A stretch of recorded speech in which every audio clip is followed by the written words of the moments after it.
төр цэгийн үзүүлж байна. Боловсрол өндөртэй юм байна уу? Энэ удаагийн дугаарт ардын нам гишүүнийг оруулнаа. Амар ахлан үгүй юм шүү. Улс төрд орсон цаг хугацааг нь аваад үзэх юм бол маш тийм богино түүхтэй. Намын эмэгтэйчүүдийн холбооны гинфлэг байсан байна.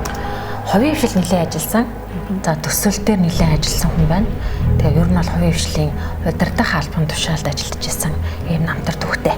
Шинэ гишүүн Түүний олон амбиц нь хөдөө аж ахуйн салбар. За тийм ч учраас хүнсний тухай хуульд нэмэлт өөрчлөлт оруулахаар хуулийн төсөл дээр ажиллаж байгаа юм байна. Ер нь шинэ гишүүдээ бас таньж мэдэх хэрэгтэй байна тий.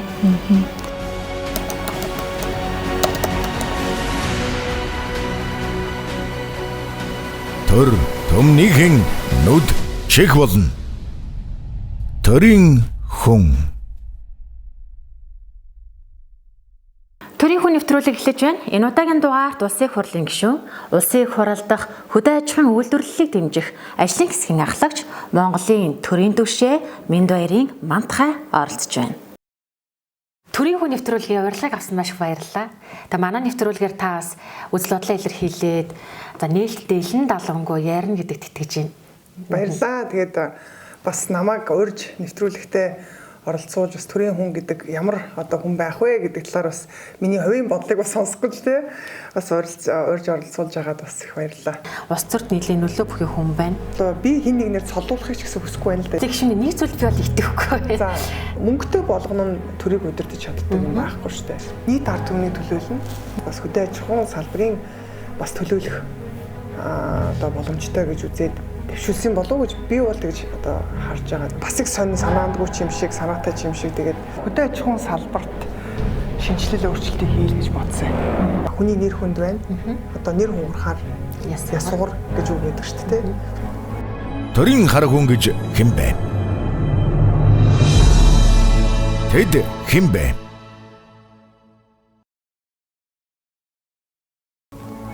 Төрийн хар хүн гэж хэн бэ? Тэд хэн бэ? 2024 оны сонгуул бол онцлог сонгуул хэлээ шүү дээ. Холимог байлаа. Хамгийн гол анхаарал татсан зүйл бол намын жигсаалтанд хэн орж ирэх вэ? За ер нь өмнөх ингээд 12 оны холимог систем ингээ харахаар улс төрчид ингээл те намын дараагаар нэг жигсаалт, гинсек нь 2 жигсаалч гэдэг юм уу. Та улс төр нэлээ олон сонгогдсон том одоо улс төрчид маань ингээл жигсаал ороод ирдэг. Тэгсэн чинь 2024 оны Монгол Ардын намын сонгуулийн жигсаалт өөр байлаа. Маш анхаарал татсан. За ардын нам бол ер нь бол жигсаалтанд бол одоо мэргэжлийн экспертүүдэд оруулъя гэдэг юм чиглэл барьсан. Тэгээ энэ экспертүүд энэ төрд ороод яах юм? Та бол Монгол Ардын намын жигсаалтын 8-д бичигдсэн байна. Тэгээд яг одоо үнэнгээл хэлэхэд бол жигсаалтаар орсон гишүүд бол улс төрчиг тийм нэг pop биш болохоор хин ямар ажил төрөл хийж исэн, ямар дуршлагатай юм ч гэдэг юм уу. Ерөөд бол төлөөлөөс аваад мэдэхгүй. Тэгэхээр улсын их хурлын гишүүн Мантхайгийн хувьд яхи юм бэ гэдгийг бол мэдэх зорилготой манай нэвтрүүлэг. Таны ингээд намтраас ингээд харах юм бол та чинь их Британи олон улсын их сургуульд бизнес санхүү менежментээр магистр хамгаалсан тий. Тэгээд Best London College-д аялал жуулчлалын менежментээр суралцсан юм байна. Тэгээд нэгдсэн үндэсний байгууллагын хөгжлийн хөтөлбөрийн бизнес ба хүний эрхийн төслийн зөвлөхөөр ажиллаж байсан. За ингээд сүү компанид гүйцэтгэх захирал хийж байсан. Нүүдэлчин группт дэд захирал хийж байсан байна. За Англи улсын шудраг худалдааны агентлагт хэрэглэгчийн зөвшөөрөл compliance хариуцсан мэргэжилтнээр ингээд ажиллаж байсан гэдэг юм. Ер нь бол хувийн хвшилд ажиллаж байсан юм туршлагатай юм байна. За ямар ч гэр бүлийн хувьд 3 хүүхэдтэй ингээд амбул тавуулаа. Бакалавра бол энд аялал жуулчлалын удирдлагын дэд сургуулийг аялал жуулчлал эко менежмент тийм чиглэлээр яг бакалавра хийсэн. Тэгээд яг хоёр нь бол манай аа өөрөө аялал жуулчлалын салбарт бас бизнес эрхэлдэг байсан.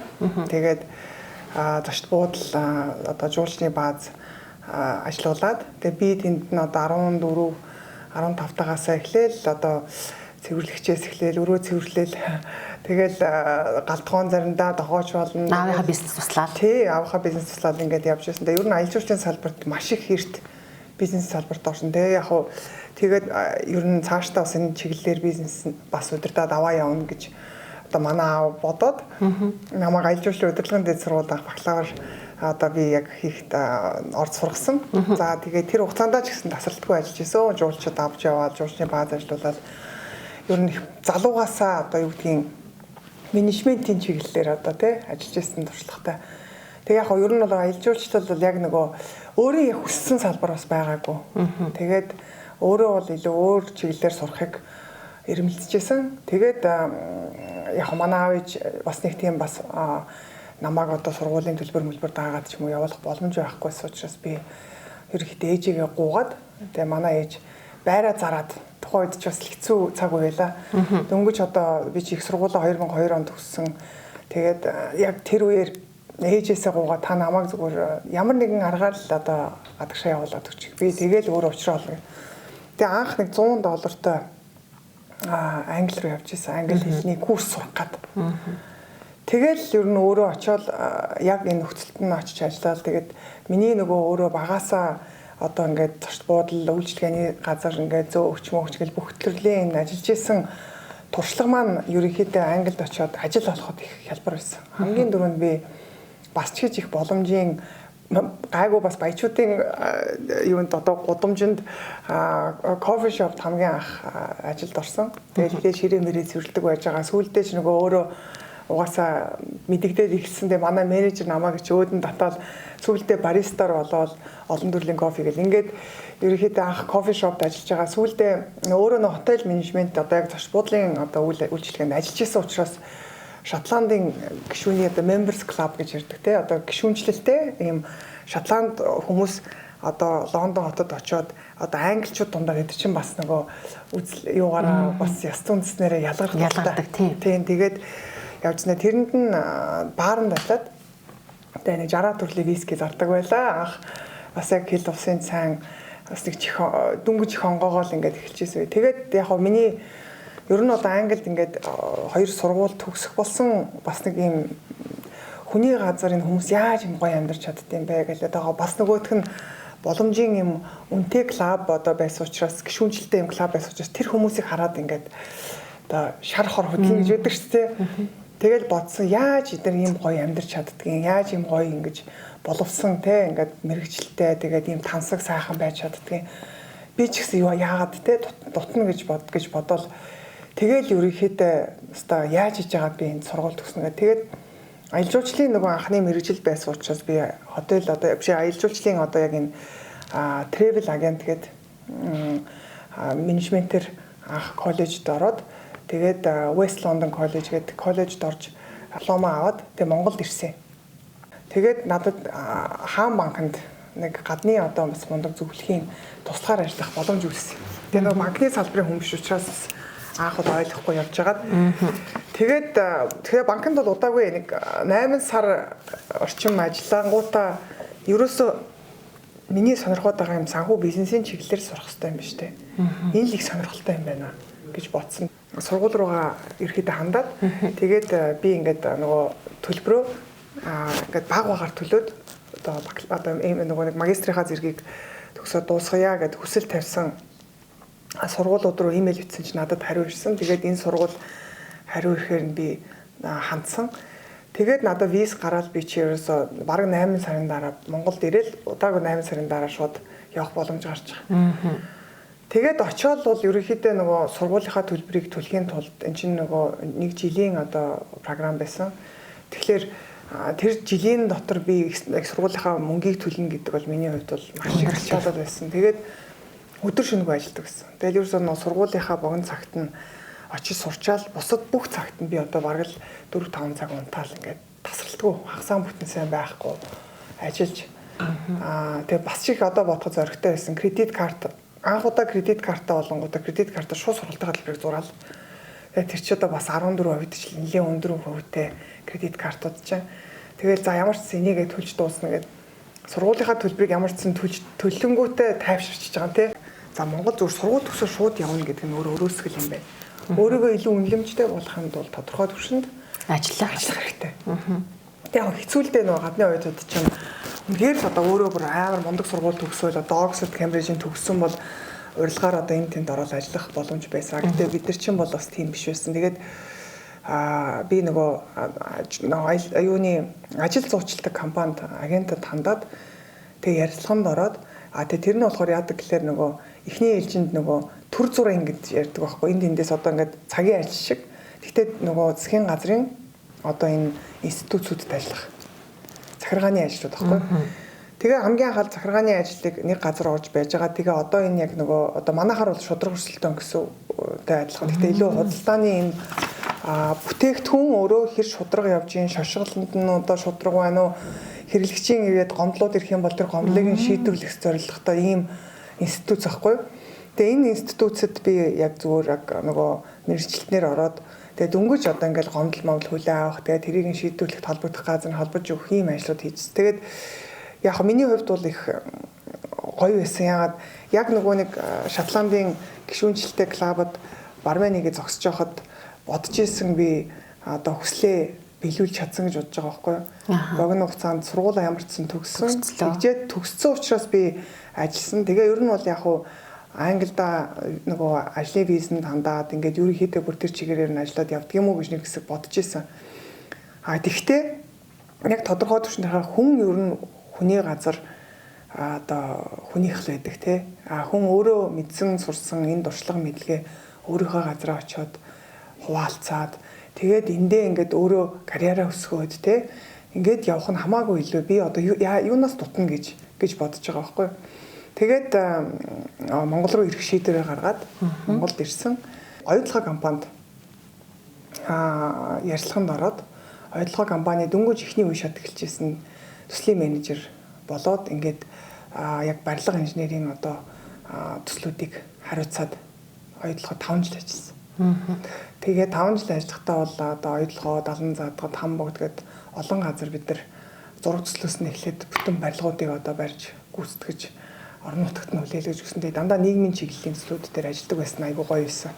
Би яагаад чи нэг тийм их сонин хөдөө аж ахуйн салбарыг ер нь сонирхоод яваад байсан. Тэгээ яг нэг бас тодорхой төвшөнд нөгөө андеррайтер брокер дийлэрийн компанид байхдаа бизнесүүдэд төсөл бичиж өгдөг байсан. Тэгээ нөгөө төсөл бичиж өгдөг байсан. Тэгээ санхүүжилтэн дээр босгоод явдаг туршлага байсан учраас би нөгөө оюутлахад байхдаа зарим нэгэн махны чиглэлийн одоо газар тариалангийн чиглэлийн төслүүд одоо бизнесийнхэн хөнгөлтэй зээл авах га төсөл бичгэнгүүт нь тэрэнд нь тусалж ингэж төслийн бичиж өгдөг байсан байхгүй. Тэгээд ер нь хөдөө аж ахуйн салбар руу тэгж ороод исэн. Тийм ингээл баг багаар төслүүдийн бичиг судалгаан дээр хийж өгөөл явж байгаад тэгээд ер нь өөрийгөө сорих бас нэг жоохон шин чаленж хэрэгтэй байгаадсан. Тэгээд нүүдэлчин групп дэд захирал сонирхож байгаа хайж байгаа гэд. Тэгээ би очиж уулзсан чинь намайг ажилд авъя гэд. Яг миний бүр ингээд сүү компанид орсон түүх мөх энэ төр бол бас инээдтэй л дээ. Анх би чинь нөгөө Max Group гэдэг компани барилгын гүйцэтгэх захирлаар ярилцлаганд орж исэн байхгүй юу? Сүү компанид бол сургаггүй байсан л да. Анх бол барилгын гүйцэтгэх захирлаар ярилцлаганд ороод яг л би ч нөгөө нэг оюутлахад барилгын чиглэлээр ажиллаж исэн туршлагатай болохоор тэгээд ярилцж хагаад над руу санал ирсэн. Сүү хувьцаат компаниг мэдхүү гэдэг. Тэгэхээр би гайхаадгүй мэдэн би ч одоо үнэ чиглэлч нь гэдгсэн.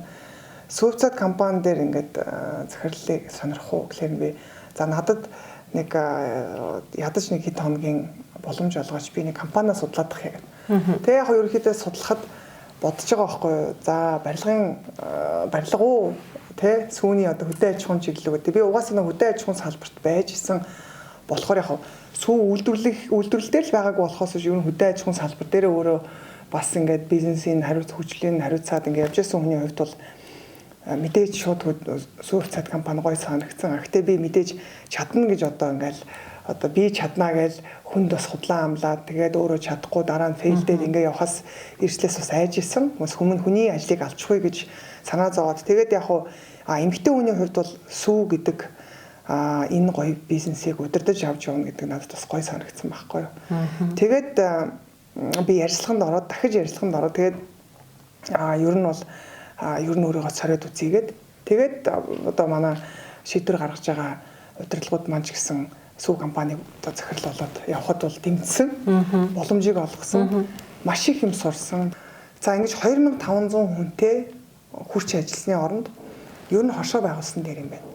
Тэгээд хошоог ерөнхийд нь одоо Төв аймагт хамгийн ойрхон Төв аймгийнхаа одоо бас малчтай ярилцаад малчид өөрсдөө хошоогоо байгуулад тэгээд арг хүнд марцад гэд анхны хошоог бид нар одоо бас сүү хувьцаат компани сүүнийх нь алга дээр нь түшиглээд анхны одоо хөрөнгө оруулалтыг нь хөргүүртэй танктай ингээд хөөх нэг сандвичийн байшин байдیں۔ Тэгээд анхны тэр хошооны загварыг бид нар юу ажилласан байгуулж исэн. Одоо манай нэг найз маань яг хэлчихсэн чи ер нь манай нам руу орооч гэдэг 2012 онд л анх санал тавьж ирсэн л да. Тэгээ би ч юу одоо 12 онд тий. Тэгж амар ирт юм шүү. Маш ирт тавьж ирсэн. Таны оюу толгойд л байх уу? Оюу толгойд нөгөө одоо намзэх гэдэг шүү дээ. Нийгмийн ардчлал залуучуудын холбоо гэдэгсэн. Тэр үед л манай залуучуудын холбоонд орооч гэдэг санал ирж ирсэн. Тэгээ би болохоор би тийм нам ус төрөстэй ойлгохгүй би ховын хвшлийнхаа ягаар л явна. Одоо тэгээд ийд нөгөө карьер гэ бодцсон байсан хүний хувьд бол нөгөө нам ус төр гэхэлэр айгу ойлголт муутай чихгүй буруу ойлгодог те бас айгу дургу энэ төр байлаа шүү дээ. Ер нь тэгээд саяхан хүртэлтэй гэж явж исэн. Тэгээд сая сүүлд 2023 онд бас яг санал тавиад би ч нүүб дээр байсан. Нүүбийн хөгжлийн төлбөрийн төсөл дээр байсан. Тэгээд бас их сонь санаандгүй ч юм шиг, санаатай ч юм шиг тэгээд социал демократ Монголын эмэгтэйчүүдийн холбоо. Тэгээ эмэгтэйчүүдийн одоо яг Монгол Ардын намын эмэгтэйчүүдийн холбооны ерхий нарийн бичгийн дарга гэдэг нь бас өөрөө баг хурлаараа сонгогддог ийм одоо арчилсан ийм сонголтоор гарч ирдэг. Тэгээд тэнд нь одоо намайг дэвшүүлээд тэгсэн чинь би сонгогдчихдаг байхгүй юу? Ер нь бол 100% саналаар. Тэгээд би ч одоо бас уучраа сайн ойлгохгүй за би чи ямар юм руу л орж одоо энэ ч одоо яах вэ гэх. Тэг яг нэг олон улсын байгууллага чинь давхар ийм улс төрийн ажил хийж болдоггүй учраас аль нэг явах хэрэгтэй. Сонголтоо хийх. Одоо яг тэнцэр шаардлага гарсан. За бизнесээ даах юм уу улс төрөө сонгох юм уу гэж. Тэгэл би одоо нэгэнд ингэсэн тэгээ яг ер нь бол зүгээр миний хувьд бол яг бас цаг үе нь болсон юм байна гэж би бодсон. 12 онд би чинь дөнгөж ийм залуухан одоо 20 гаруй настай охин юугүй улс төрд орох сонголтоо би тэр үед хийх боломж байхад хийгээгүй. Тэгээд одоо ингээд 40 гараад явж байгаа нас бол өөрөө миний хувьд бол ажлын нарийн туршлагатай алдаж онсон тий. За тэгээд одоо бас салбар дээр одоо бас ажилласан туршлагатай хүний хувьд одоо би яагаад нийгэм улс төртөө зүтгэж болохгүй юм бэ гэж бодсон. Өмнө нь бол илүү хувийн карьер тийм ээ, хувийн одоо ашиг сонирхолч гэдэг юм уу, хувийнхаа зүгээс ажиллаад өдий хүртэл ингээд туршлагажаад ирсэн. Одоо яагаад энэ мэддэг чаддгийг тэгвэл хийж болохгүй гэж. Хоёрдугаар бид нар нөгөө хашааны нөгөө талд нь зогсчоо шүүмжилдэг штэ. Энэ одоо төрийнхэн энэ 76 гэж бид нар шүүмжилдэг гэсэн. Би ч гэсэн тэр шүүмжилдэг хүмүүсийн нэг л байлаа штэ. Эднэр юу хийдгийг татвар төлөгчдийн бидний мөнгөөр гэж ярьдаг гэсэн. Гэхдээ тэгвэл энэ болохгүй байгаа юм бол юу болохгүй юм бэ? Тэгвэл орж агаад өөрчлөлтийг нь хийж үзье л да. Яагаад болохгүй гэж бас зориулсан. Тэгээд яг хуу насны хувьд болсон гэж би үзэж байгаа учраас ер нь бол зориглоод олон улсынхаа байгууллагыг цуцлсан. Гэтэ гişүн нэг зүйл би бол итгэхгүй. За ингээд 2023 онд танд ингээд санал тавиад та ингээд намд ороод дөнгөж оронгуудаа Монголын одоо социал демократ Монголын эмэгтэйчүүдийн холбоо буюу одоо Ардын намын эмэгтэйчүүдийн холбоонд 2 дугаар хүн болоод ороод ирлээ шүү дээ. Энэ чинь өөрөө орон нутгийн жижигхэн оюутны холбоо гэхэд хайрцагтал за ингээд бараг зурцсан байдаг шүү дээ. Чи дарга нь болно, чи юм нь болно, чид гэм үү бараг тийм байдаг. Чи ингээд гараа өргөн шүү намайг дэмжин шүү гэд.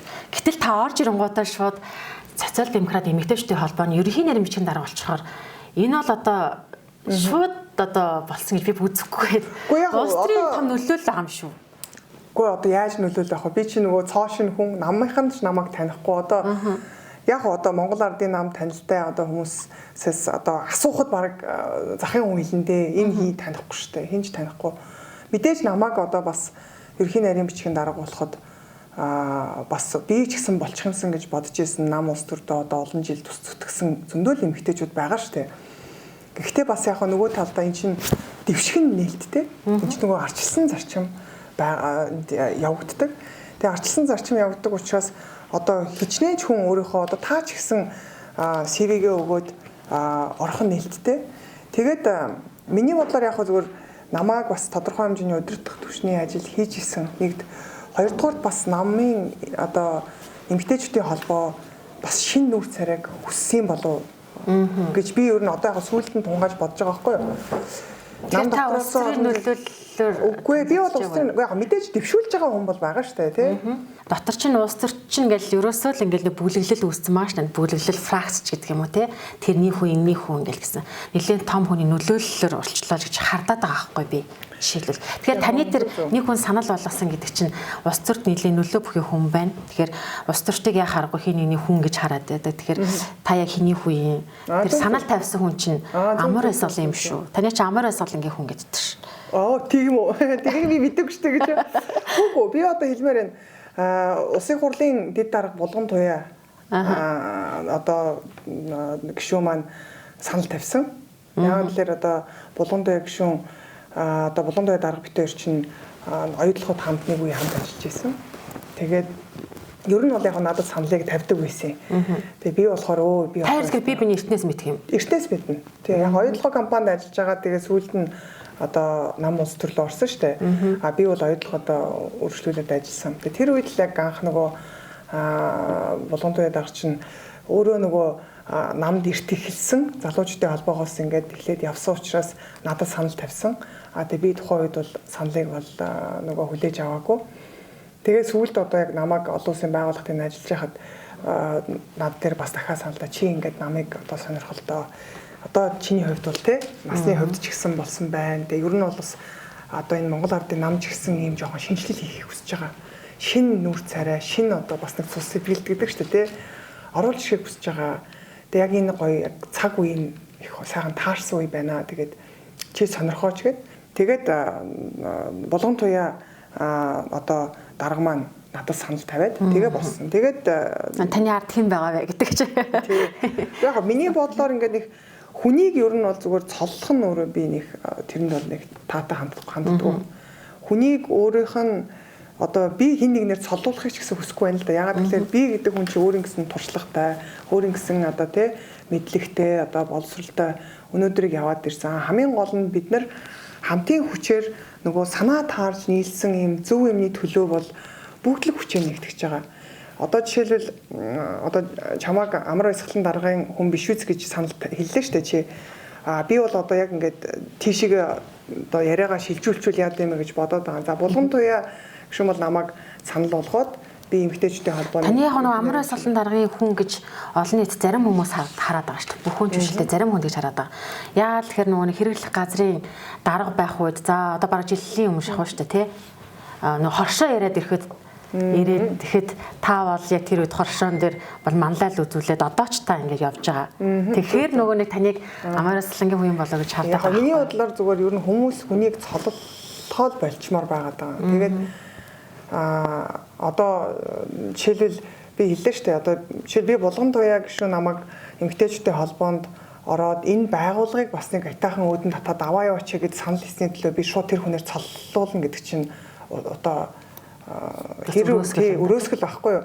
Гэтэл би тэр байгууллагыг одоо бүхэл одоо хүчээ нэгтгэж баг хамт олноороо босгож ирэхин төлөө одоо ингэж ажилласныхаа хүчин чармаалтыг би одоо хин нэгнээр цоллуулад ингэ явна гэхээр чинь одоо харамсмаар тийм ээ. Яг тэрнтэй адилхан би одоо хэлгээд байгаа санаа нь юу гэхээр яг энэ цаг үед нөгөө шинэ хоршоо хөдөлгөөн гарч ирсэн. Би ч нөгөө намд байсан. Би ч засгийн газарт ажилладаггүй хүн. Гэхдээ миний хувьд нөгөө миний мэддэг сэдв тэнд яваад байгаа байхгүй. Би нөгөө сүүцэд компанид байхдаа өөрөө нөгөө анхны хоршоогоо байгуулж ирсэн. Тэгээд амар баясгалан дарагт би санал тавьсан. Нөгөө тухайн үед одоо ерхий нарийн бичгийн дарга байсан учраас би уулзах одоо юм боломж гараад тэгээд дарагт би хэлсэн байхгүй. За дарга би ингээд ийм туршлагатай. Тэгээд одоо ингээд анхны хоршоог байгуулж ирсэн. Миний хувьд бол энэ хөдөө аж ахуйн салбарын түүхийн эдийг бид нар хоршоогоор дамжуулж одоо хийх боломжтой. Тэрнээс малчин болгон тус тусдаа өрхийнхаа үйлдвэрлэлээрээ одоо бүгд ингээд те нэг газар руу сүгээ төвлөрүүлээ, нэг газар руу махаа төвлөрүүл ингээл нэг зохион байгуулалтанд орж явна. Бид нар чадаагүй 30 гаруй жил болсон. Тэгээ энийг ерөөсөө хийх гол сэжүүрнэл хоршоо юм байна гэдгийг би айл одоо 2000 онд нэвтрүүлсэн 2020 онд нэвтрүүлээд ажиллаж исэн хүний хувьд бол мэддэг сэдв байна. Би энэ дээр яаж туслах уу гэдэг саналаа хэлсэн.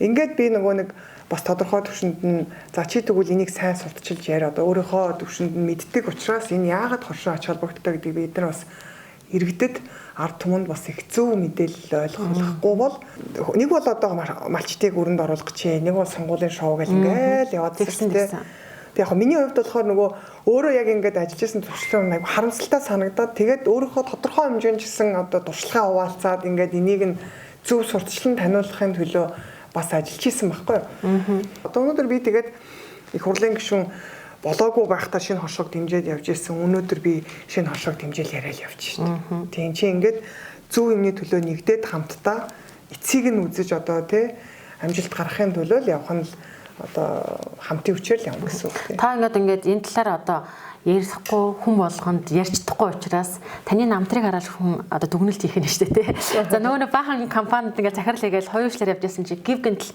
сонгуулийн өмнө эмэгтэйчүүдийн холбооны шууд гинсэг болж орж ирэл тий. Тэгснээ 24 онд нь чагсаалтны 8 төчигдэл ороод ирлээ. Гишүүн болчлоо гэхээр за энэ бол нэгэн одоо юу гэдэг ардын намын нэг одоо том албан тушаалд нийл хүн байна гэдэг ойлголтыг яхаа аргагүй улс төр дугаас нэг иймэрхүү ойлголт байгаад байгаа учраас танаас асуусан шүү. За нөгөө сайн ахтаа гэдэг шиг үү? Би ч одоо баг өөрөө сайн их болоо явж байгаа шүү дээ. Би ч өөрөө одоо сайн их болоо явж байгаа шүү дээ. Би асуухгүй л өстой болохгүй л л да. Тэгэхгүй бол одоо тийм тэгээд маш их богино хугацаанд улс төрд орж ирсэн. Одоо жишээлбэл ингэж бодно шүү дээ. Одоо би чинь нөгөө улсын хурлын 42 дугаар захимжаар байгуулагдсан хүдээж хүүлдэгчид дэмжих ажлын хэсэг ахлагч тий. За энэ ажлын хэсэг чинь ганцхан хоршоо биш. Энэ чинь ерөнхийлөгчийн санаачилсан хүнсний хувьсгал цагаал гэж байгаа тий. За манай одоо улсын хурлын дарга гэхдээ хуучин бол одоо хэрэглэгийн сайд байсан байхдаа одоо санаачилсан хөдөлгөөн шүү дээ шинэ оршоо. Тэгэхээр одоо би яан гэхээр одоо нэг талтаа намайг одоо улсын хурлын даргын амар эслийн даргын хүн гэж нэг арах юм байна. За тэгвэл би хүнсний хувьсгал цагаал дээрээ явах юм бол Монгол улсын ерөнхийлөгчийн хүн юм байна гэж харах юм. Хүмүүсийн төр толгойг эргүүлэх нь шүү дээ. Монголын төрийг хэн удирдах вэ? Төрийн түшээ гэж ямар хүнийг хэлэх вэ? Одоо жагсаалтанд орсон асуудлыг ярих гэдэг.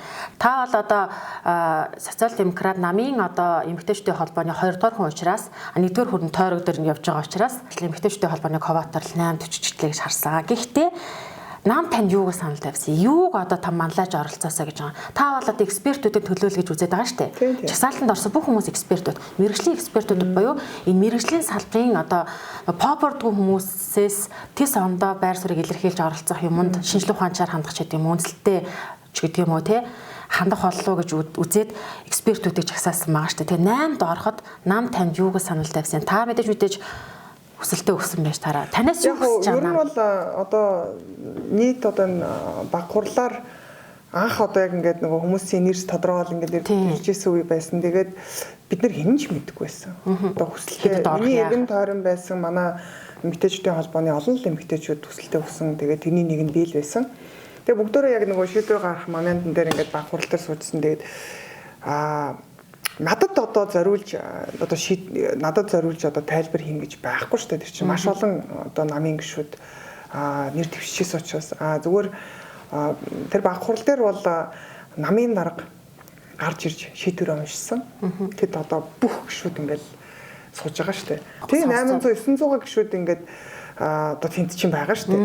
Тэгээ бүгдөө дүнгээ сонсох гол сууж байгаа тий. Тэгэл эхнээс нь тойрог яваал. Гэхдээ ингээд гол нь одоо намын дарга тойрог дээр эхлээд тойрогоосоо гэжсэн. Тэгээд ер нь тойрогоос сонгосон тэр яагаад эдгээр хүмүүсийг сонгосон бэ гэдэг намынхаа шийдвэрийг уншиж танилцуулж ирсэн байхгүй юу. За ийм учраас те энэ хүний одоо ингээд энэ хийсэн одоо гавьяа дуршлага гэдэг юм уу. Учраас одоо ингээд энэ хүмүүсийг ингээд сонголоо. За чагсаалтаар бас мөн адилхан. За бид нар ингээд энэ олон талыг те одоо бас судлаад харж үзээд ингэж явсны үндсэн дээр бид нар одоо чагсаалтаар гишүүдийг бас сонгосон. Тэгээд салбарыг дурдчихсэн те бид нар яагаад гэхээр Монгол Ардын нам бол социал-демократ нам. Манай социал-демократ намын үндсэн гол зүйл бол нийгмийн төлөө. Тэгэхээр одоо бидний хувьд эрчим хүч, энэ боловсрал, за тэр дотроо бүр хөдөө аж ахуйн салбар бол яг яалтчгүй социал-демократ үзэл баримтлалаар бид нар хөгжүүлэх ёстой ийм салбарууд байгаа ш тонцлох. Тэгээд энэ голчлон одоо яг ийм байгаа учраас бид нар одоо яг энэ салбаруудыг одоо бидний дэвшүүлж байгаа мөрийн хөтөлбөрийг гишүүн болоод хэрэгжүүлж чадна гэж одоо тий ихтгэлтэй өмчлөлтэй байгаа учраас бид нар сонгосон шүү гэдгийг нь хэлсэн. За тэгээд одоо миний бодлоор намайг одоо бас хөдөө аж ахуйн салбарыг одоо дээрээс нь шинэ хоршоог ярьж ирсэн те байсан учраас бас хөдөө аж ахуйн салбарын бас төлөөлөх одоо боломжтой гэж үзээд дэвшүүлсэн болов уу гэж би бол тэгж одоо харж байгаа. Тэгээд сүүлд нь бас мэдээж бас удирдлагуудтайгаа бас ярихад бас яг л тэр санааг хэлчихсэн. Чамаа гэж одоо малчин мантхаа юм уу, хошоочин мантхаа юм уу гэдээ бүр сүүлдээ тийм хочирдл авсан шүү дээ би. Бусад нам бол ингээд улс төрчдөөс нь нэгдүгээр жагсаал эхлээл за тэгэл мөнгөтэй нь бол жагсаалтанд ороод байлаа шүү дээ. Арайч бас мэрэгжлийн экспертүүдээс мөнгө аваагүй л гэдэг. Хэрэг одоо нөгөө нэг хүмүүсийн яриалгаа одоо аймаар хэдэн зуун сая тэр бумаар гээл те. Гэхдээ тэх юм бол би бол орчдохгүй шүү дээ. Орох боломж байхгүй. Тэгэж одоо ямар амьдарж байгаа босгож ирсэн амьдралаа зараад те одоо хөрөнгөө зараад одоо жишээл нам ус төр дор хэрэг тийм байх юм бол намын ч гэсэн өөрийн энэ одоо утга учир ерөөсөө чанаргүй л одоо энэ төрд чанаргүй л хүмүүс дэвшин гэсэн үг шүү дээ. Тэгвэл мөнгөтэй. Тий. Одоо юу гэдгийг мөнгөтэй болгоно нь төрийг удирдах чаддаг юм байхгүй шүү дээ. Чи мэрэгжлийн хүмүүс удирдах хэрэгтэй шүү дээ. Хэрэг мэрэгжлийн хүн болгон хэрэг мөнгө хөгөө явсан бол бизнес эрхлэлтгэл байх байсан.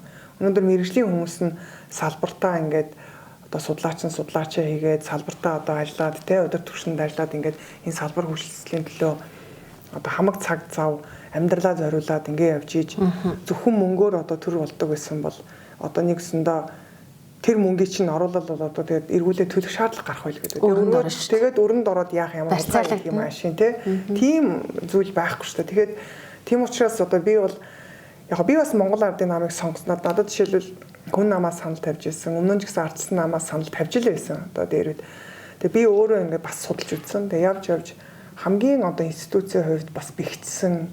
Тэгээд дээрэс нь залуу одоо бас удирдлагуудтай ингээ шинжлэгдэж байгаа. Энэ гоё одоо бас босгон дээр би бас орж ирээд шинэ хүн орж ирээд бас өөрчлөлтөнд нь ингээд оролцоо шинжлээд ингээд явхан зүйтэй байна. Тэгээд илүү эрүүл тий тогтолцоотой санагдсан учраас бас орсон. Тэгээ одоо ч гэсэн яг тэрийгэ хийх гээл одоо зүтгээд ажиллаад байна. Жагсаалтаар орж ирсэн гишүүдийг нь олон талаас иргэд харж хүмжлээд ташгаа. За нэг талаас яадаг вэ гэхээр за мэдээж мэрэгжлийн экспертүүд энийг хуралд төр засагдчихна дуу хоолой хэрэгтэй байна. Харин нөгөө талаас жагсаалт бол намын дараа үзмжээрөө тий намын удирдлага болж жагсааж байгаа. За ингэснээр яах вэ гэхээр намын даргын одоо халаасанд жагсаалтын хэд бол ингэ байж байна. Коноп билэнч гэдэг юм уу. Магадгүй намын удирдлага юу гэж хэлнэ, нам юу гэж үзнэ. Тэр одоо жагсаалтын хэд бол үгүй дуугүй дагах юм одоо коноп бэлдэж байна гэж олон нийт харж ирсэн. Тань дээр юу гэж хэлэх вэ? Одоо нам таны үзэл бодол дээр зөрсөн шийдвэрийг нам гаргуул та дуу хоолойгоо хүргээд эсэргүүцээд одоо явж чадах уу? Эсвэл одоо олон нийт хэлээд байгаа шиг бэлэн конопи хүмүүс байна. Яг нэг имийг бас ойлгох зүйтэй байх гэж бодож байна. Бид нар нэг юм бид байгаагүй. Бид нар чинь намын институцийн гишүүд намын энэ институцээр дамжиж орж ирсэн институцийн бас одоо бас төлөөлөл тийм ээ. Тэгэхээр бид нар нам өөрөө гишүүнжлийн байгууллага учраас гишүүнжлэрээ ярьж байгаа бид нар мөрийн хөтөлбөр гаргадаг. За манай социал демократ үзэл баримтлал нийцсэн мөрийн хөтөлбөр бид нар одоо яг ийм асуудлуудыг шийдэхээр одоо нөгөө улс орон нийгэмд одоо өөрчлөлт авчрахаар ингэж дэвшүүлж байна. Тэгэхээр бид нар мөрийн хөтөлбөрөө нэгд одоо бас хэрэгжүүлэхээр ажиллаж байгаа. Тийм ч учраас Монгол Ардын намаас гарч байгаа гишүүдийг одоо энэ манай дэвшүүлсэн мөрийн хөтөлбөрийг хэрэгжүүлэхсэ гэж хүссэн учраас гишүүдийг сонгож байгаа. Тийм ээ. За тэгэхээр бидний бас нэг үүрэг бол энэ мөрийн хөтөлбөрийг хэрэгжүүлэх байгаа даа. За тэгэхээр тийм учраас их хурал дээр бүлэг гэж байгаа. Тухайн намын бүлэг байгаа тийм ээ. Тэгэнгүүт Монгол Ардын намын бүлэг дээр магадгүй одоо юу гэдгийг төвшүүлж байгаа манай мөрийн хөтөлбөрөөс одоо мөрийн хөтөлбөртэй холбоотой жиж болно. Гэхдээ яг нөгөө хувийн одоо бас зарчим үзэл баримтлал өөрчлөл зөрчигдөх асуудлыг үүсэхгүй шүү дээ. Тэр олон гишүүд байгаа учраас. Яг намын бүлэг дээрээ бол бид нар чөлөөтэй илэрхийлдэг. Намын дарга одоо байсан ч байгаагүй ч байсан за байлаач байсан гэсэн бид нар зүгээр тухайн дэвшүүлж байгаа юм уу хилцэж байгаа асуудалтай холбоотой зөрчилж байгаа саналаа чөлөөтэй илэрхийлдэг. Тэрийг бол нам дээр бол бид нар чөлөөтэй байна. Гэхдээ нөгөө намын бүлэг дээр олонхын саналаар за энэ нь зүйтэй, энэ өөрөө манай мөрийн хөтөлбөр болон энэ намын барьж байгаа үзэл одоо баримталтай энэ нийцсэн шүү гэдээ олонхороо шийдсэн асуудал дээр одоо гараад л ховийн тоглолт хийгээл те энэ миний ховийн зарчим зөрчөөд байна гэж ярих нь бол би буруу гэж бодож байгаа. Хэрэг тийм одоо ховийн одоо өөрийн гэсэн одоо зарчмаараа ховийн үзэл борлоо ховийн тоглолтоор одоо явъя гэвэл би даагаад нэр дэвшээд явах нь илүү зөвхөмжтэй байх л да.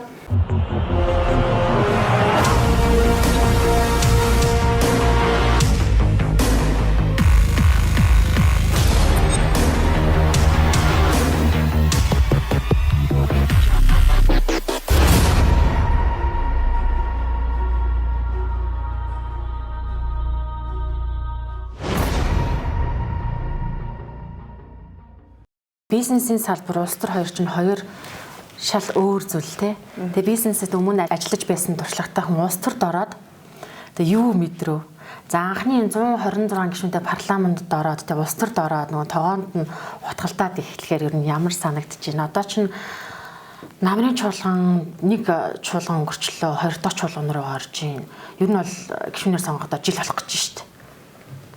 Яг ингээл мэдээж чи нэг юм байна. Бүгд л одоо төлөөлөл. За жагсаалтаар орж ирж байгаа бол бид нар Монгол улсыг төлөөлж байгаа. Бүх нийт ард түмнийг төлөөлж байгаа байхгүй. Тэрүүгээрээ тойргийн одоо гишүүдээс ялгаатай.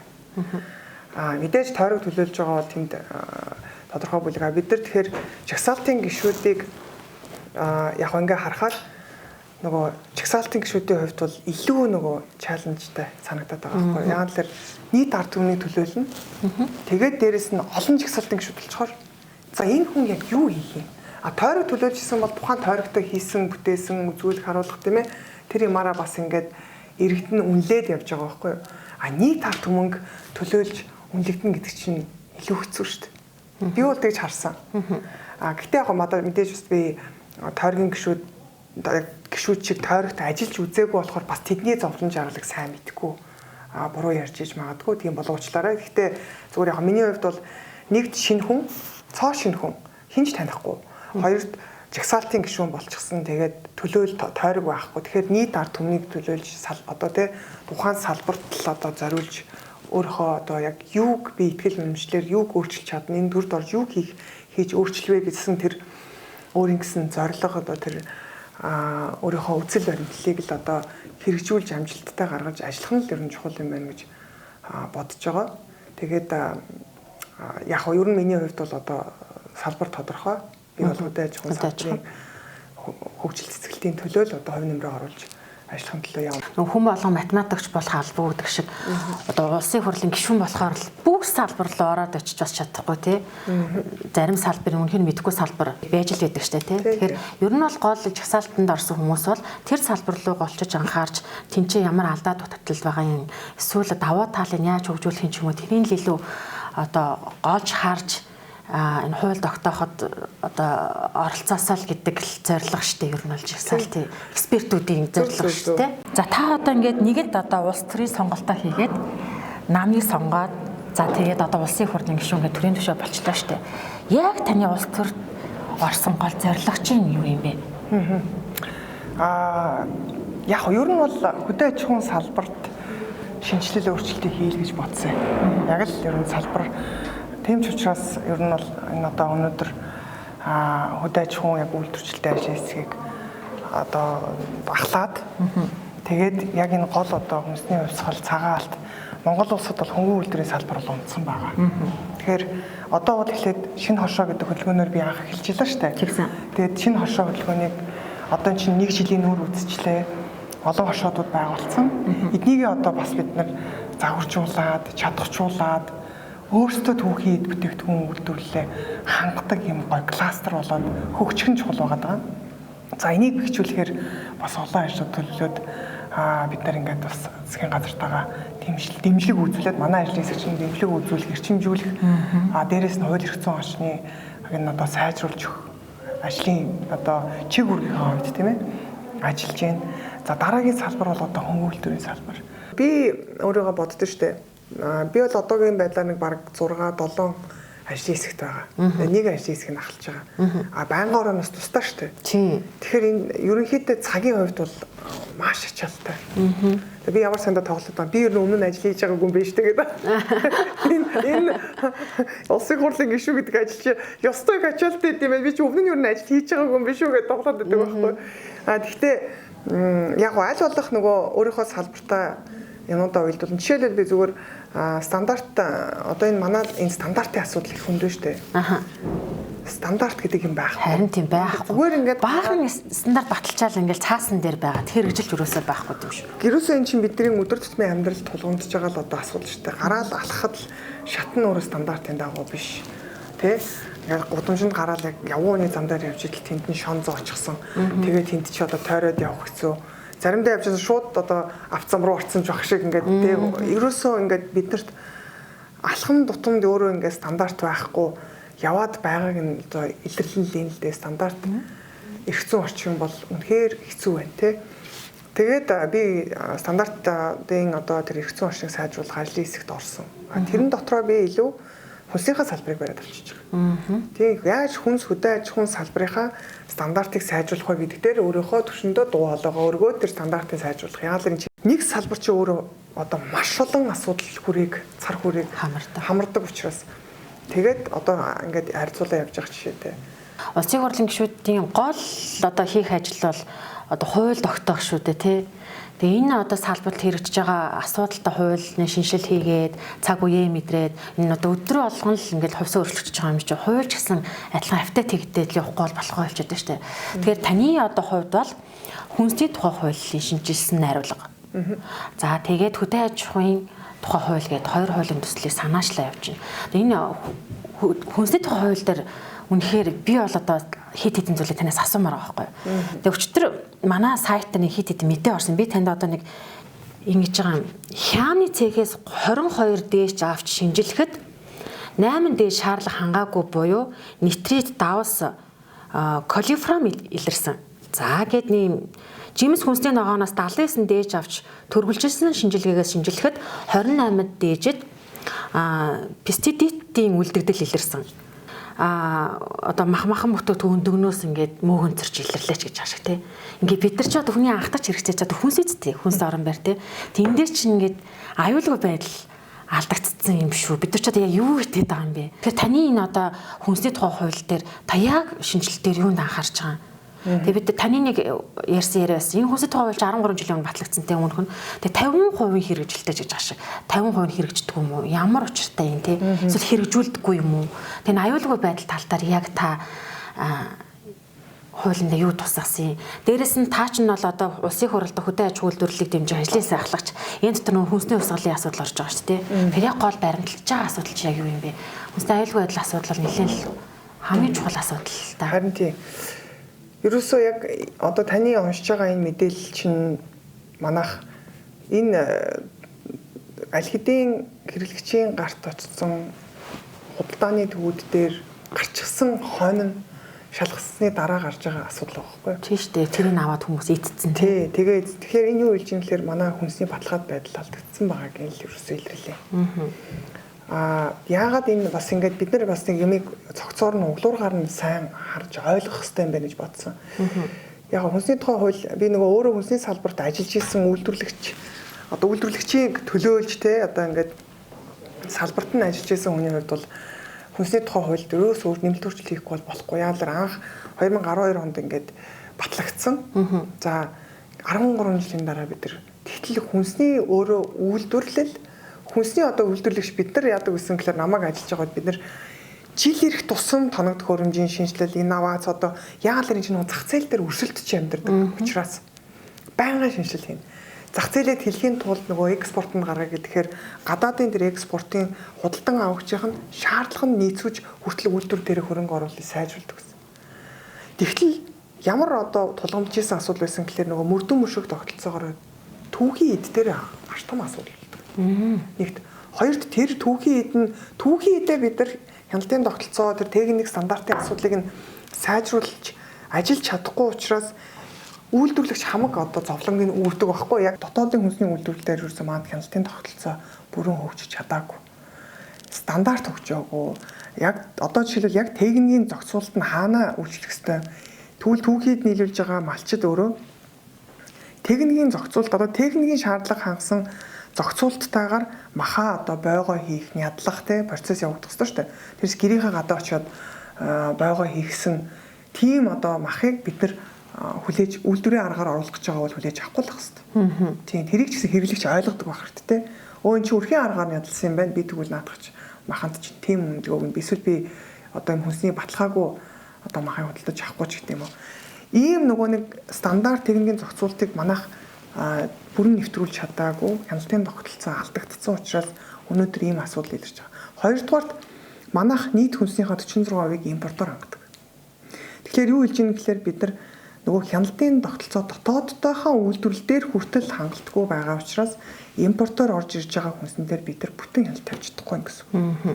Хилээр орж ирэх хугацаанд манай хил одоо 20 цэр өөрөө бүх төрлийн хүнсийг шалгадаг лаборатори нь одоо төрөлцсөн байдлаар хөгжсөн байх хэрэгтэй байна тийм ээ.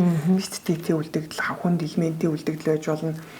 За бүр антибиотикийн одоо малын гаралт бол антибиотикийн үлдэгдэлтэй байж болж гэдэг юм уу.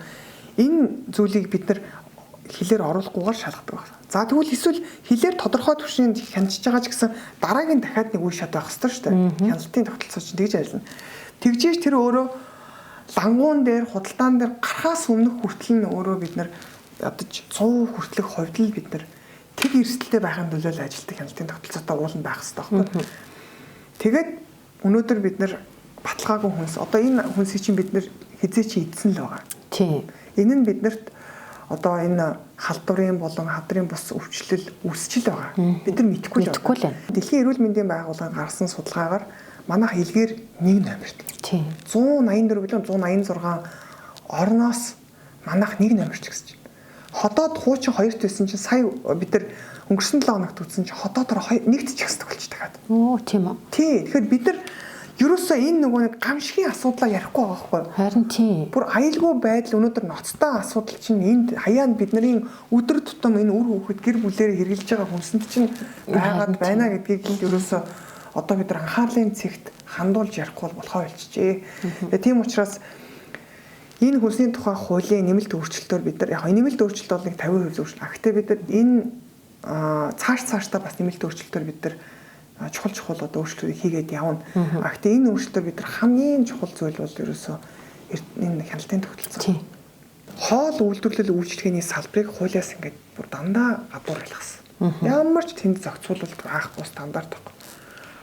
Асуудал үүсгэхэд бид нар хүнсний үйлдвэрлэгчдийг л ярьдаг. Гэтэл түүхий одоо ногоо хүнсийг чинь аваад шууд хоол үйлдвэрлэл эцсийн бүтээгдэхүүн болгоод гаргаж байгаа чинь бас тэр салбар байхгүй юу? Хоол одоо тэгээ энийг хуулиас зохицуултгүй гаргаад ирэхээр чинь хин дуртай нь ямар ч талбайд ямар ч одоо орчинд эрүүл ахуйн шаардлага хангасан хангаагүй орчинд хоолоо үйлдвэрлэл өнөөдөр бидний амаар оруулаад бид нар өнгөөрөө худалдаж аваад сууж байгаа шүү дээ. Одоо хорийг худалдаж аваад шүү дээ. Хүнсний аюулгүй байдал алдагдсан. Тийм. Ер нь бол хортой дайж штэ. Яг юу хийдэг байгаа юм бэ? Үгүй тийм байхгүй. Хүн одоо дэлгүүр. Тэгэхээр нэг тийм учраас одоо бид нэр бас нэг зохицуултыг энэ хуулиараа оруулж өгч байгаа нь нэгдүгээр тоол үйлдвэрлэл үйлчлэгийг хүнсний сүлжээ гэдэг дотор хэн хамаарах юм бэ гэдгийг оруулж өгч байгаа. Энийг үл ер нь энэ хуулиараа оруулж өгөх ёстой. Та хөдөө аж ахуйн одоо хөдөө аж ахуйн тухай хуулийг бас шинжилэн боловсруулж байгаа тий. Ер нь бол хөдөө аж ахуйн нэг 27 хууль хэрэгждэг юм байна. Салбарын. А тэгэд энэ хууль маань одоо малгай хууль гэж үзэх үү? Тий. Яг үнэ. Одоо ерөнхийдөө нөгөө 27 хууль яг энэ хөдөө аж ахуйн салбарын харилцааг зохицуулж байгаа. Тэгээд яг энэ бол өөрөө тухайн чиглэлийн хуулиуд байгаа. Тэгээд сүүлийн одоо энэ салбар хуулиуд ингээ гарч ирснээс хойш ингээ харахаар явсаар байгаад хоорондоо нөгөө зохицож уялдаа холбоогүй болж эхэлсэн. Одоо тэгээд ерөөсөө л манай малчдын, тариаланчдын ярьдаг том проблем тэр штэ. Нөгөө мал аж ахуй газар тариалан хоёр салбар чинь хоорондоо уялдаатай бие бинийгээ дэмжиж ажиллах байдал одоо ингээ хоёр тишаараа суучлаа. Нэгнийхээ энэ асуудал дээр одоо ингээд сөргөөцдөг, муудалдаг одоо асуудлууд тариаланчд малчдын хооронд одоо том асуудал болж штэ. Нөгөө газар тариалангийн талбай, бэлчээрийн одоо талбай гэл хэмтчлэн энэ нөгөө нэг салбарын уялдаа холбоо зохицогдож ирээгүй учраас ийм сөрөг нөлөөллүүд үүсэж байгаа тийм. Тэгээ ер нь яг манай хөдөө аж ахуйн салбар нөгөө талдаа бас жоохон агших тийшээ явж байгаа байхгүй юу. Тэгэхээр бидний хувьд бол одоо энэ хөдөө аж ахуйн одоо энэ түүхийн эдийг яг илүү нөгөө анхан шатны өртгийн сүлжээг илүү боловсронгуй болгох шаардлага байна. Яг тодорхой бэхжүүлж өгөх хэрэгтэй. Малчдыг зохион байгуулалтанд орж илүү кластер хэлбэрээр хөгжмөр байна те. За энэ кластер хэлбэрээр хөгжиж байгаа нэг одоо бас засгийн газрын хэрэгжүүлсэн гол одоо энэ реформ гэх юм уу одоо илүү нөгөө хөгжлийн нэг шинэ гарцвал өөрөө энэ шинэ хошоо хөдөлгөөн байгаа. Бид нар илүү шинэ цаг үеийн одоо энэ хошоог бий болгохоор ажиллаж байгаа. Хоёрдугаар бид нар энэ тооноос чанар гэдэг асуудал руу шилжих хэрэгтэй. Тэгэхээр ингээд кластер жаад зохион байгуулалтанд ороод манай хошууд маань малчт маань ирэхээр бэлчээрээ хүртэл ингээд зохион байгуулалтанд орж өөрийн өссөн үсээгүй бэлчээрийн менежментийг нэвтрүүлэх шаардлага хэрэгцээ үүсэж байгаа. За мэдээж тэр энэ анхан шатны тордолд боловсруулалтыг бид нар бас нэмэгдүүлэх шаардлагатай байна. За дээрэс нь энэ илүү нөгөө чанар энэ бүтээмжинд бас ахиц твшил үүсэх шаардлагатай болчихж байгаа. За тэгээд ер нь бол бид нар энэ чанараас тооноос чанар руу шилжүүлэх, энэ үйлдвэрлэлийг нэмэгдүүлэх, анхан шатны тордолд одоо энэ боловсруулалтыг сайжруулах ингэж явахын тулд хамгийн чухал асуудал бол энэ салбар одоо хуулиуд байсныг нэгтгэж яагаад нэг малгайн хуулинд л одоо зохицуулт хийж байна. Тэгэхээр орхигдсон байсан энэ чухал доктортой хөдөө аж ахуйн асуудлыг энэ малгайн хуулиндаа бид нар оруулж өгч чадах юм бол бусад одоо энэ чиглэлийн хуулиуд маань түүнийгээ дагаад яг ингэж малгайн хуулиндаа одоо бас тэ зохицогдож сайжраад ингэж явах боломж үүснэ. Уул уурхаагаас ангид байж хөдөө эдийн засгийг солонгоруулах үүний гол нэг салбар нь хөдөө аж ахуй гэдээ яриад байдаг. Тэгэхээр ерөөсөө л бид нар нэмэн хүртэх шингэсэн бүтээгдэхүүн үйлдвэрлэл буюу тоогоор биш малын тоглохыг өсгөөд ахын биш эсэргээрээ тоглохыг өсгөх нь өөрөө манай байгаль орчинд сөрөг нөлөөтэй бэлчээрийн даас ингээд олон асуудал байгаа учраас бид нар тэнцвэртэй байлгах бодлого явуулах хэрэгтэй юм байна. Тэгэхээр тоог биш эсэргээр нь чанарыг л нэмэгдүүлээд нөгөө ашиг шимийг нь нэмэгдүүлж өгч чадах юм бол за нэмэн хүртэх шингээж бүтээгдэхүүнийг нь үйлдвэрлэх юм бол бид нар өөрсдөө экспортод хүртэл гарах боломж бий болоод явж байгаа байхгүй. Бид нар импортоор хүнсээ аваад байгаа гэл одоо орломоор биш үү те. Ингэж энэ улс орны чинь өөрөө хүнсний аюулгүй байдал, үндэсний аюулгүй байдал өөрөө хангагдах түвшинд очино. Тэгэхээр хөдөө аж ахуйн салбарыг ерөөсөө унгаачлахгүй. Бид нар за энэ чинь айгүй хүнд юм байна. Дандаа л малчтыг тэтгэж хийдэг, малчтад зөндөөл дэмжлэг олголоо гэж яриад байдаг. Ерөөсөө бид нар нүүдэлчин мал аж ахуйн орон энэ өөрөө манай үндэсний identity гэдэг чтэй үндэсний өөрөө бэлэгт хиндэг байхгүй юу? Бид нар ерөөсөө энэ хөдөө аж ахуйн салбар мал аж ахуй малчт өнөөдөр яг цагаад талах юм бол малчт ер нь хилээ хамгаалж байна. Тэ малчт чинь энэ газар одоо усаа одоо бас хамгаалж байгаа нөгөө талдаа одоо бас чухал үүрэг гүйцэтгэж байгаа хүмүүс. Тэгэхээр бид нар зөвхөн хот суурин газар ингээд сайхан байшинд амьдарч байгаа хүмүүс зовлонгийг ойлгохгүй байгаа. Тэгээ эн чинь өөрөө гол үндэсний аюулгүй байдлыг хангаж байгаа манай гол одоо онцлог шүү дээ. Тэгээ бид нар энэ салбарыг хөгжүүлэх ёстой, энэ салбарыг байлгах ёстой. Төрийн хүн. Тэгэхээр хоёр хуулийн төлөвлөлтөд хэзээ өргөн барих юм? Одоо энэ хаврын шуулганаар амжиж хоёр хуулиар өргөн барих гал бид нар ажиллаж байна. Тэгээ өргөн бариад эн чинь байнгын орон дээр ажлын хэсэг гарна. Тэгээ ажлын хэсгээр дахиад эн чинь сайн хэлцүүлэн. Яг ажлын хэсэг гарсны дараа миний бодлоор хөдөө орон нутгуудад бас саналууд авч хэлцүүлэг энэ төр явуулах. Одоо хамгийн гол нь хаврын шуулганаар амжиж өргөн барихгүй бид нар хараа хүнс болон хөдөө аж ахуй өөрөө нөгөө цаг хугацааны хувьд бол аюулгүй ноцтой нөхцөл байдалтай байгаа. Одоо энэ том хүнсний хувьсгал цагаалт одоо шинэ хоршоо хөдөлгөөнүүд чи эхэлсэн. Хүнсний хувьсгал 2022 онд одоо энэ хөдөлгөөн маань эхлээд ер нь тусах шатандаа явж байна. Цагаалт бол одоо эхэлж шинэ хоршоо эхлээд жилийн өр үзчихлээ. Одоо ингээд 4-5 жилийн дотор энэ хөдөлгөөнүүд чи ирчээд дуусахгүй. Гэтэл бид нар хууль эрх зүйн орчин 4 хэсэгт хүнсний тухай хууль 13 жилийн дараа гэтэл аль дээр технологи бүх юм нь өөрчлөгдөж импортын хүнсний хэмжээ чинь нэмэгдсээр л ирсэн. Дотоодын үйлдвэрлэлийн хэмжээ буураад явж ирсэн. Энэ ч одоо хууль эрх зүйн орчин хөндөгдөөгүй явсан учраас энэ нөхцөл байдалд оруулахгүй тулд одоо энэ хөдөө аж ахуйн хуулийг л одоо яаран өргөн барьж яг мэдээж энэ чинь дахиад сайжруулт тийм намрын чуулган хүртэл бид нар хилцүүлэг өрнүүлнэ саналууд аавна ингэж боловсронгуй болгож яваад намрын чуулганаараа бид нар одоо батлуулах юм чанартай бол батлуулаад авчвал тий. Энэ улсын хурал чинь дандаа хулгайчууд орсон юм шиг гэл ер нь олон нийтэд төрийн нэр хүн дугаасан унтсан үнэ гэл улсын хурлын гишүүнхээ даамаа хулгайчуулаа урьдчилгээ тэгээд дээ шүү дээ. За яагаад тэгэхээр нэг санг хаосолчтой бай, цөмөлчдөг юм байна. Тендер босчдөг юм байна, хувь авдаг юм байна. За тэгэл хамаатан сад найзлахтай төрийн албар руу чигчдэг юм байна ч гэдэг юм уу тий. Ингээл улсын хурлын гишүүд чинь жоохон мөнгнөөс олоод ингээл эргээл хэдэн жилийн дараа нөгөө нэг шудраг гэж бодож байсан одоо гишүүн чинь ямар нэгэн хэрэгт ороотолцсон л ээж одоо. Тэгэхээр нөгөө төрийн нэр хүнд яах арга унаад байгаа. Тэгээ би нэвтрүүлгээрээ шинэ гишүүд болгоноос асуугаад байгаа байхгүй. Одоо ингээл 4 жил чинд ороо шүү дээ. Эхний жил нь өнгөрчлөө. Одоо нэг 2 жил боллоо. Дараад нь бол 3 4 жил бол сонгуулийн өмнөх жил гэж явчихна тий.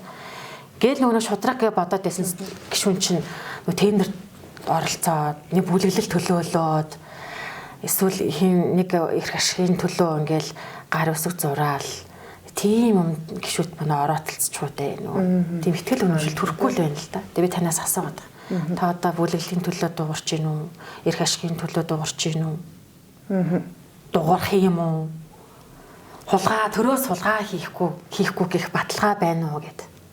Танаас асууад тэгэл за би бол одоо тэрийн хулгайч гэдгийг учиргүй одоо хууль шүүхийн байгууллагаар тий тогтоогдоод тэгээд үнэхээр тэр нь одоо хулгай хийсэн тодорхой болсон хүмүүстэр бол одоо мэдээж шүүмжлэлтэй. Яагаад гэхээр ингээд дараагийнхаа орж ирж байгаа залгамж халаанд одоо яг ийм асуудал хийж байгаа байхгүй. Яг эн чинь одоо бидний ингээд шинээр хэрүүл ингээд тий сэтгэлгээтэй одоо энийг өөрчлөе гэж зорж орж ирж байгаа гişүүдэд яг энэ одоо өмнө нь ингээд өстой хууль шүүхийн байгууллагаар тогтоогдоод хулгай хийх нь тодорхой болцсон, хулгай хийсэн тодорхой болцсон ийм хүмүүсийн одоо ингээд одоо үйл айн ингээд шилжил одоо ингээд явж л байна л да. Одоо хүртэл ингээд асуудаад яваад байгаа байхгүй юу. Гэхдээ энэ цэвэршил ёстой. Илүү манай парламент мэргэжлийн байх ёстой. Тэгээд зөв байх ёстой. Ер нь тэгээд гэдэг штэ нөгөө нийт одоо нөлөөл одоо ядаж 3-ны 1 нь эрүүл байхад тэр орчны бусад одоо 60% одоо бусад хувьдаа нөгөө яг эрг нөлөөллийг авчирдаг. За бусад нь муу байсан ч гэсэн тэнд 30% өөрөө эрүүл байхад л бусдтай ингэж эрг нөлөөлөл үзүүлж чаддаг. Тэгэхээр ямар ч хэлсэн манад орж ирж байгаа энэ ер нь баг 80% орчим хувь нь шинэ өнгө гэж бодоод ирлээ шүү дээ тий. Тэгэхээр энэ бол өөрөө баг нөгөө хуучвал нь хүртэл дагаад одоо яг шинэ сэтгэлгээтэй баг болох төвшөнд нөлөөлөх үз тийм том шинэ төлөөлөл ороод ирсэн учраас илүү мэрэгжлийн болох байх гэж бодож байна. Тэгээ энэ одоо хулгай хийдгүү байдгүү гэдэг яриач гэсэн ер нь явандаа давсарч байхгүй болдог. Эсвэргээрээ мэрэгжлийн түвшний ийм үр дүн нэгтэг, иргэдэн тэрийг нэгтэг. Та ийм хуулийг одоо амласан, та ийм өөрчлөлтийг хийн гэж амласан. Тэр чинь хаана байна гэд үр дүн нэгтэг түвшинд. Тэрээс та эдэн дөрвийн хулгай одоо тий хулгаанд одоо орж бүлэглэлд орж хитэн төгрөг эзэн гэдэг ийм яриа биш. Илүү мэрэгжлийн түвшний л одоо яг өөрийнх нь санаачилсан хууль хэрэгжүүлсэн ажил төсөл юу гэдгийг энэ ажлуудтай нь холбоотой одоо илүү чаленж хийдэг, асуулт асуудаг түвшинд эргэж гисэн очих болов гэж би бол харж байгаа. Та бол ер нь бол зарчимч байр суртаа мэдээж оролцсон. Мэдээж тий эн чинь хүний нэр хүнд байна. Одоо нэр хугарахаар ясуугар гэж үг гэдэг шүү дээ тий. Тэгэхээр одоо сайхан эмээ өвөө одоо ээж аав дээрээ одоо өссөн энэ сайхан одоо нэр хүндийг аваад явж байгаа хүний хувьд ч гэсэн одоо үр хүүхэд гэр бүл байна тий. Тэгэхээр одоо өөрөө нүд царай болж иж одоо нэр хугарахаар ясуугар гэл ажиллана да. Хусавч арилахгүй гэдэг шиг одоо өчигдөрхөн та бизнесийн салбарын хүн байсан бол өнөөдөр ус төрч боллоо шүү дээ тий. Тэгэхээр цаашдаа та бол таны нэрний өмнө тий Минбаярын манта гэдгийн өмнө ус төрч гэдэг нэр хусавч арилахааргүй боллоо ер нь. Тэглээ тий. Гэтэ одоо тэгээд одоо хүн болгон бас яг төрийн түвшээ болж чадахгүй тийм ээ. Гэтэ энэ том хариуцлагатай ажилд одоо бас төлөөлөх надад энэ эрх нь олдоод боломж нь олдоод орж ирсэн эрсдэл дагаад явсан юм чинь би ус төрч гэж дуудуулна уу яаж дуудуулсан бай Гэхдээ урдаа тавьсан зорилго өнөөдөр камерын өмнө иргэдийнхээ өмнө харж байгаад би ингээд одоо ярьж штэ тий. Тэгэхээр ямар ч хэсэн тавьсан зорилгынхаа төлөө зүтгэн алдаатай оноотой одоо бүдэрж унаад босоод ч гэсэн явахыг үгүйсэхгүй. Бүх юм дард нь одоо тэгшвэн гэж байхгүй штэ. Гэхдээ зарчмын хувьд энэ зөв гэж бодсон зүйлийнхаа төлөө одоо үзнэ. Тэгээ хэлсэн магадгүй хоёлоо 20 жилийн дараа нэг суугаад ярьж хахад ярина шүү дээ. Таны тэр үед гаргаж ирсэн хоёлынгийн ярьж ирсэн ярьцлага өнөөдөр ингээд амьдрал дээр ингэж болтлоо одоо өөрчлөгдлөө сайжирсан байж тээ гэд яриа суух нь гоё байхгүй юу? Яагаад тэгэхээр энэ албан тушаал бол цаг хугацаатай. Мөнхийн ажил биш байхгүй юу? Бага цаг хугацаанд хүн чаддаг зүйлийг хэмэрлэн шүү дээ. Хүмүүс чинь ингээд заримдаа нэг албан тушаал насаараа байх юм шиг бодоод одруулаа гэж өөрөөр болоод явдаг шүү дээ. Үгүй шүү дээ. Энэ чинь цаг хугацаатай. Энэ одоо миний сая байсан өрөөнд аль нэг гишүүн бас сууж л байсан. Дараа нь дахиад одоо дараагийн залгамж халаа бас суун. Тэгэхээр бид нар үргэлж залгамж халаанда зөв суурийг тавьж өгöd явах юм бол улс орны хөгжил ингээл цэцгэлээд. Тэгэхээр бид нар нөгөө хөрсөө бэлтэж байгаа. Хөрсөө бэлдэж зөв тавьчих юм бол дараагийн хөдөө аж ахуйн салбар ярьж ирдэг. Одоо залуу одоо үеийн гишүүд орж ирээд энэ хөрсөн дээр чинь цэцэг ургуулах байхгүй тий. Тэгэл ингээд хөгжөөд явна гэж харж байгаа. Тэгэхээр одоо улс төрч болж ижил одоо төрийн төвшөө болох байж. За маш их баярлалаа. Тэгээ төрийн хүн нэвтрүүлэг бол таныг бол би магтах гад ч юм уу эсвэл төлбөр аваад одоо таны магтах гэж би ярилцаагүй. Эсвэл одоо ямар хин нэгний захиалгаар таныг одоо муулах гэж гэдэг юм харлуулах гэж энэ ярилцлага хийгээгүй. Ер нь энэ төрийн төвшөөд хин юм бэ? Бид нар бас төрийн төвшөөдийнхаа сурсан, боловсрсан, ажлын туршлага юу хийх хүсэлтэй, нэрмэлтэй, юу хийж чадах юм, ямар амбицтай юм те. Үзэл бодлын сонсч төрийн төвшөөдөө хэн бэ гэдгийг таньж мэдэх зорилготой юм нэвтрүүлэг. Тэгээ манай нэвтрүүлгээс нээлттэйлэн далангуу ярилцсан маш баярлалаа. Тэгээд эхний дөнгөж нэг жил өнгөрч штэ. Тэгээд одоо дараагийн жилүүдэд улс төрийн одоо халуунч өдрүүд өнгөрөх байгаа. Тэр үед бас таны одоо улс төрдөх одоо үзэл бодол хэрхэн яаж өөрчлөгдөхийг эсвэл те таны хийж хэрэгжүүлж байгаа ажил ямар амжилттай байхаа гэдгийг бас дараад нь бас тантай бас нэг ярилцахыг бас хүсэж байна. Тэгэл да би ч гэсэн бас сэр өөрчлөгдсөнгээ харъя. Өөрчлөгдсөн байна уу? Өөрчлөгдөөгүй байна уу бас харъя. За нэвтрүүлэгт орсон маш баярлалаа. За та нарт ч гэсэн маш баярлалаа. Төр төмнийхэн нүд чих болно. Төрийн хүн